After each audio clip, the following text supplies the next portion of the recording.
பிரியாணி இலை, கிராம்பு, கொஞ்சம் சோம்பு, கொஞ்சமாக பட்டை போடுவோம். அடுத்தது பொடியாக நறுக்கிய பெரிய வெங்காயம்.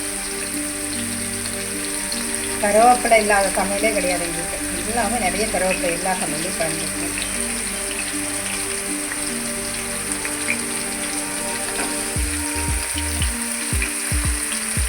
மோஸ்ட்லி வந்து நல்லெண்ணெய் தான் எங்கள் வீட்டில் எல்லா சமையலுக்கும் நல்லெண்ணெய் அதிகமாக யூஸ் பண்ணுவோம். எண்ணெய் வந்து கொஞ்சம் குறைவாக யூஸ் பண்ணால் நல்லது தான், உடம்புக்கு நல்லது.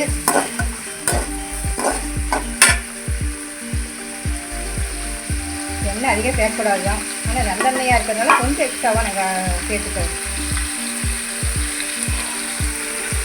கருவேப்பிலை,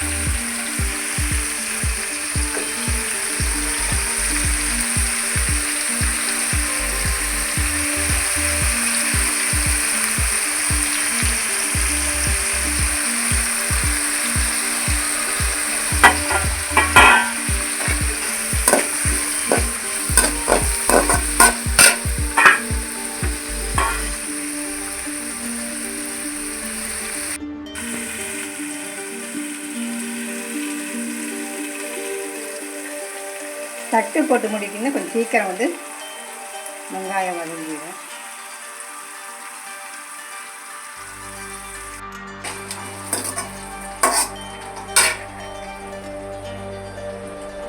சிக்கன் வந்து பெரிய பீஸாக போட்டு வாங்கியிருக்கோம்.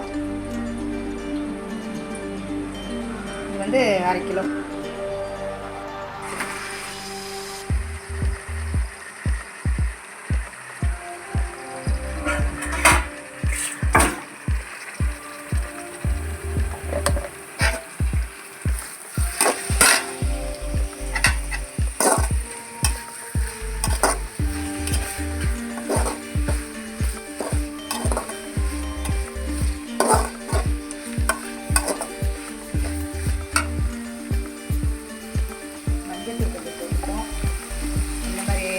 நான்வெஜ்ஜில் மஞ்சள் நிறைய தான் போடணும், ஏன்னா அதனுடைய ஸ்மெல் போகணும்.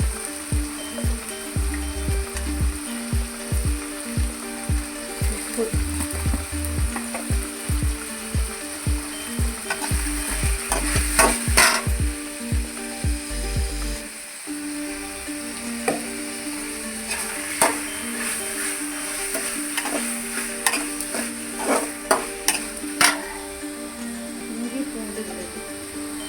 இது நாங்கள் வந்து 1 வாரத்துக்கு அப்படி அரைச்சி வச்சுக்குவோம்.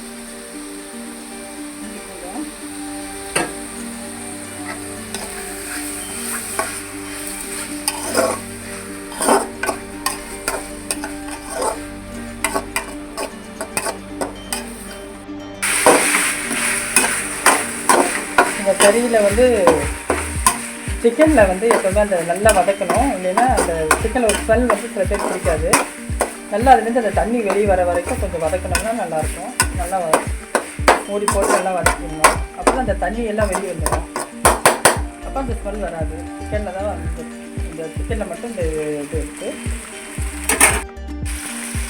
நாங்கள் வந்து எப்பவுமே மிளகுத்தூள் வந்து சேர்த்துக்குவோம். மிளகுத்தூள் நிறைய மிளகை வந்து தூள் பண்ணி வச்சுக்குவோம். இந்த மாதிரி நான்வெஜ்ஜுக்கு வந்து மிளகுத்தூளை கொஞ்சம் அதிகம் வைப்போம். மிளகுத்தூள் ரொம்ப நல்லது உடம்புல சளி இருந்தால் இருக்கும், சளியாக இருக்கிறது. மிளகுத்தூள் நிறைய போடுவோம், போட்டுருக்கோம். மிளகுத்தூள் போட்டாச்சு.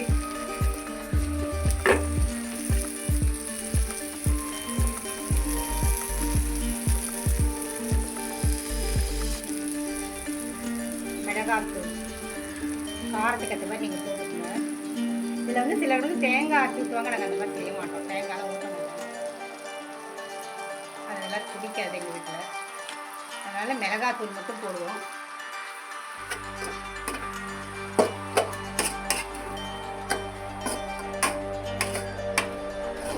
நல்லெண்ணெய் தான் ஊற்றுவோம். வந்து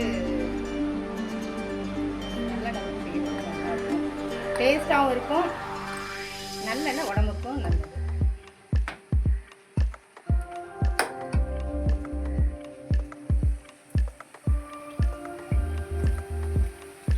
கொத்தமல்லி நிறைய சேர்த்துக்குவோம். கொத்தமல்லி போட்டிங்கன்னா ரொம்ப நல்லா வாசனையாகவும் இருக்கும்.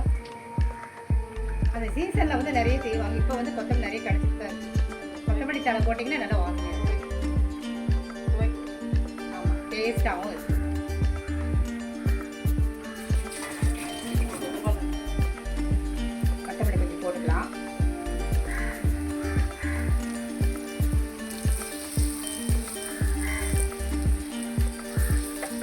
காலையில் டிஃபன் வந்து எங்கள் வீட்டில் சீக்கிரம் ஆகிடும். நாங்கள் தான் ஒரு 7 மணிக்கெலாம் முடிச்சிடுவோம்.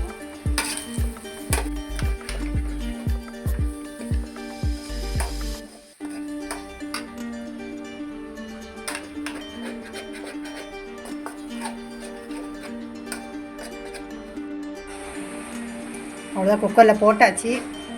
நாங்கள் வந்து பெரிய துண்டாக போட்டிருக்கோம். ஏன்னா சின்ன துண்டாக போட்டால் நிறைய வெந்துடும், வெந்துட்டு கரைஞ்சி போயிடும், அப்புறம் சரியாக சாப்பிட்றது சரியாக இருக்காது. அதனால் பெரிய துண்டாக போட்டால் எல்லாருக்குமே வரும், பரிமாறக்கு ஈஸியாக இருக்கும். குக்கரில் போட்டு ஒரு 13 நிமிஷம் அப்படி வைப்போம். ஏதாவது வெயிட் கணக்கு கிடையாது, டைமிங் மட்டும் தான் நாங்கள் எடுத்துக்குவோம். Tiffin ready. எங்கள் அப்பாவுக்கு வந்து 4 இட்லி சாப்பிடுவார். அவர் இட்லி குழம்பு பாருங்கள், அவர் பெரிய பீஸாக இருந்தால் தான் நல்லதுன்னு அவருக்காகவே செஞ்சோம்.